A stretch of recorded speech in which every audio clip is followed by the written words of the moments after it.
Hello friends, welcome back to my YouTube channel arts students corner. उम्मीद है आप लोग अच्छे होंगे, आप लोग की पढ़ाई भी बहुत अच्छी चल रही होगी। ऐसे ही हर वीडियो में यही बोलते हैं, आप लोग थोड़ा बोर हो गए होंगे, अगली वीडियो से कुछ नया लाती हूँ, ठीक है। तो अब हम लोग बिना देरी के फटाफट से शुरू करते हैं। ये है वीडियो का पार्ट 4। इसमें हम लोग पढ़ेंगे themes in Indian history part 2 book, जो क्लास 12 हिस्ट्री का है। उसका थीम 7 यानी कि एन इम्पेरियल कैपिटल विजयनगर, इसको कह सकते हैं इस बुक का चैप्टर 3। इसको फटाफट से पढ़ लेते हैं। अगर इसके पहले के आपको टॉपिक्स पढ़ने हैं तो मेरे वीडियो पे आपको मेरे चैनल पे आपको वीडियोस मिल जाएंगे और प्लेलिस्ट भी मिल जाएगी बुक के name wise. History book 1, history book 2 के नाम से आपको प्लेलिस्ट मिल जाएगी, उसमें आपको सभी चैप्टर्स मिल जाएंगे उस बुक के। चलिए बिना देरी के फटाफट से शुरू करते हैं। अच्छा लगे तो लाइक कर दीजिएगा, अपने फ्रेंड्स के साथ शेयर जरूर कीजिएगा और चैनल को सब्सक्राइब करना please please please please please मत भूलिएगा। चलिए अब इसको शुरू कर देते हैं। और उससे पहले एक और बात जो मैं बोलना भूल गई, आप लोग अपने साथ बुक खोल के जरूर बैठिएगा, उसे आपको समझने में आसानी होगी। फटाफट शुरू करते हैं। 4th topic, the royal centre, राजकीय केंद्र। कोई भी डाउट होगा आप कमेंट सेक्शन में मुझसे पूछ सकते हैं, आपको आंसर जरूर मिलेगा। और इस वीडियो में आपको लाइन बाई लाइन एक्सप्लेनेशन भी मिलेगा, वही तो मिलेगा और क्या मिलेगा। चलिए शुरू करते हैं, जो कि और कहीं नहीं मिलेगा। The royal centre was located in the south western part of the settlement. राजकीय केंद्र बस्ती के दक्षिण पश्चिमी भाग में स्थित था। Although designated as a royal centre, it included over 60 temples. हालांकि इसे राजकीय केंद्र की संज्ञा दी गई है, पर इसमें 60 से भी अधिक मंदिर सम्मिलित थे। Clearly the patronage of temples and cults was important for rulers who were trying to establish and legitimise their authority through association with the divinities houses in the shrines. स्पष्टतः मंदिरों और संप्रदायों को प्रश्रय देना शासकों के लिए महत्वपूर्ण था, जो इन देव स्थलों में प्रतिष्ठित देवी देवताओं से संबंध के माध्यम से अपनी सत्ता को स्थापित करने तथा वैधता प्रदान करने का प्रयास कर रहे थे।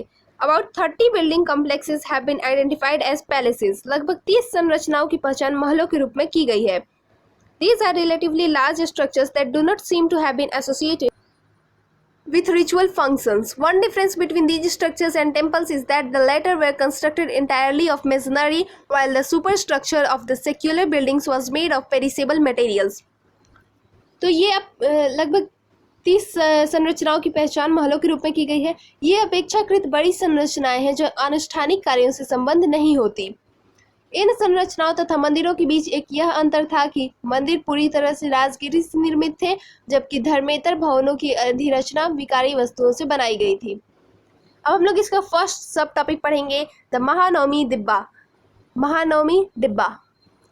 Some of the more distinctive structures in the area have been assigned names based on the form of the buildings as well as their functions. इस क्षेत्र की कुछ अधिक विशिष्ट संरचनाओं का नामकरण भवनों के आकार और साथ ही उनके कार्यों के आधार पर किया गया है।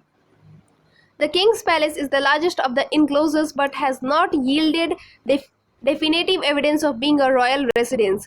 राजा का भवन नामक संरचना अतः क्षेत्र में सबसे विशाल है, परंतु इसके राजकीय आवास होने का कोई निश्चित साक्ष्य नहीं मिला है। It has two of the most impressive platforms, usually called the Audience Hall and the Mahanavami Dibba.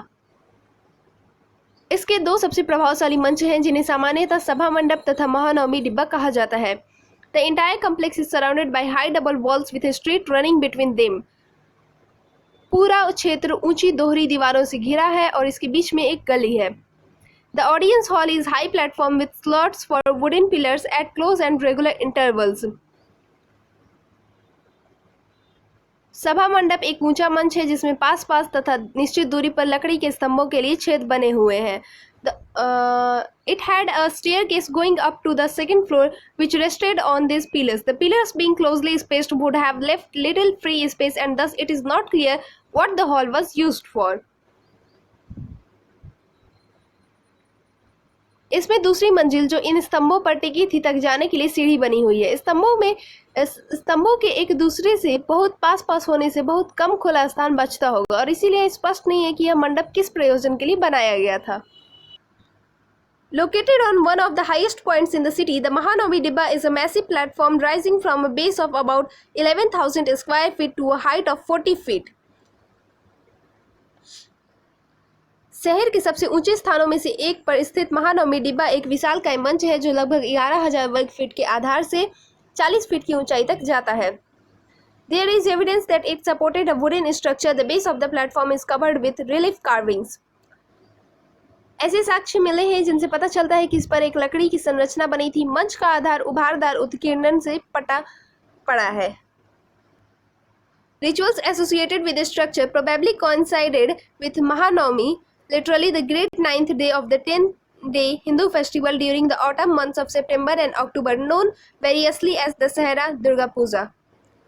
इस संरचना से जुड़े अनुष्ठान संभवतः सितंबर तथा अक्टूबर में के शरद मासों में मनाए जाने वाले 10 दिन के हिंदू त्योहार जिसे दशहरा और दुर्गा पूजा तथा नवरात्रि या महानवमी नामों से जाना जाता है कि महानवमी के अवसर पर निष्पादित किए जाते थे। इस अवसर पर विजयनगर शासक अपने रुतबे, ताकत और अधिराज्य का प्रदर्शन करते थे। वही यहाँ पे दिया हुआ है, the Vijayanagara kings displayed their prestige, power and suzerainty on this occasion. The ceremonies performed on the occasion included worship of the image, worship of the state horse and the sacrifice of buffaloes and other animals. इस अवसर पर होने वाले धर्मानुष्ठानों में मूर्ति की पूजा, राज्य के अश्व की पूजा तथा भैंसों और अन्य जानवरों की बलि सम्मिलित थी। Dances, wrestling matches and processions of caparisoned horses, elephants and chariots and soldiers, as well as ritual presentations before the king and his guests by the chief nayaks and subordinate kings marked the occasion. नृत्य, कुश्ती प्रतिस्पर्धा तथा साज लगे घोड़ों, हाथियों तथा रथों और सैनिकों की शोभा यात्रा और साथ ही प्रमुख नायकों और अधीनस्थ राजाओं द्वारा राजा और उनके अतिथियों को दी जाने वाली औपचारिक भेंट इस अवसर के प्रमुख आकर्षण थे। These ceremonies were imbued with deep symbolic meanings. इन उत्सवों के गहन सांकेतिक अर्थ थे। On the last day of the festival, the king inspected his army and the armies of the Nayaks in a grand ceremony in an open field. On this occasion, the Nayaks brought rich gifts for king as well as the stipulated tribute. त्योहार के अंतिम दिन राजा अपनी तथा अपने नायकों की सेना का खुले मैदान में आयोजित भव्य समारोह में निरीक्षण करता था। इस अवसर पर नायक राजा के लिए बड़ी मात्रा में भेंट तथा साथ ही नियत कर भी लाते थे। Was the महानवमी डिब्बा that stands today the center of this elaborate ritual? क्या महानवमी डिब्बा जो आज अस्तित्व में है वह इस विस्तृत अनुष्ठान का केंद्र था? Scholars have pointed out that the space surrounding the structure does not seem to have adequate for elaborate processions of armed men, women, and large number of animals. Like some of the other structure in the royal center, it remains an enigma. विद्वानों का मानना है कि संरचना के चारों ओर का स्थान सशस्त्र आदमियों, औरतों और बड़ी संख्या में जानवरों की शोभा यात्रा के लिए पर्याप्त नहीं था। राजकीय केंद्र में स्थित कई और रचनाओं की तरह यह भी एक पहेली बना हुआ है। अब हम लोग इसका सेकंड सब टॉपिक पढ़ेंगे जो कि है other buildings in the royal centre, यानी राजकीय केंद्र में स्थित अन्य भवन। One of the most beautiful buildings in the royal centre is the lotus महल। राजकीय केंद्र में के सबसे सुंदर भवनों में से एक लोटस महल है, यानी कमल महल, जिसका यह नामकरण 19वीं सदी के अंग्रेज यात्रियों ने किया था। So named by British travelers in the 19th century. While the name is certainly romantic, historians are not quite sure what the building was used for. One suggestion found in a map drawn by Mackenzie is that it may have been a council chamber, a place where the king met his advisors.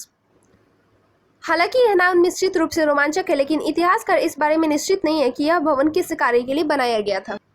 एक सुझाव जो McKenzie द्वारा बनाए गए मानचित्र से मिलता है यह है कि यह परिषदीय सदन था जहां राजा अपने परामर्शदाताओं से मिलता था। While most temples were located in the sacred center, there were several in the royal center as well. हालांकि अधिकांश मंदिर धार्मिक केंद्र में स्थित थे, लेकिन राजकीय केंद्र में भी कई थे। One of the most spectacular of these is one known as the Hazara Ram Temple. इनमें से एक अत्यंत दर्शनीय को हजारा राम मंदिर के नाम से जाना जाता है, कहा जाता है। This was probably meant to be used only by the king and his family. संभवतः इसका प्रयोग केवल राजा और उनके परिवार द्वारा ही किया जाता था। The images in the central shrine are missing, however, sculpted panels on the walls survive. बीच के देवस्थल की मूर्तियां अब नहीं है, लेकिन दीवारों पर बनाए गए पटल मूर्तियां सुरक्षित हैं। These include scenes from the Ramayan sculpted on the inner walls of the shrine. इनमें मंदिर की आंतरिक दीवारों पर उत्कीर्णित रामायण के लिए गए कुछ दृश्यांश सम्मिलित हैं। रामायण से लिए गए। While many of the structures at Vijayanagar were destroyed when the city was sacked, traditions of building palatial structures were continued by the Nayaks. Many of these buildings have survived. शहर पर आक्रमण के पश्चात विजयनगर की कई संरचनाएं विनिष्ट हो गई, लेकिन नायकों ने महलानुमा संरचनाओं के निर्माण की परंपरा को जारी रखा। इनमें से कई भवन आज भी अस्तित्व में है। सो फ्रेंड्स, हमारा फोर्थ टॉपिक खत्म हो गया। उम्मीद है आप लोग को समझ आएगा। कोई भी डाउट होगा तो आप कमेंट सेक्शन में मुझसे पूछ सकते हैं। इसके अगले टॉपिक हम लोग अगले वीडियो में करेंगे। तब तक के लिए स्टे ट्यून्ड। अच्छा लगा तो लाइक कर दीजिएगा, शेयर कर दीजिए, चैनल को सब्सक्राइब करना मत भूलिएगा। Thank you for watching the video.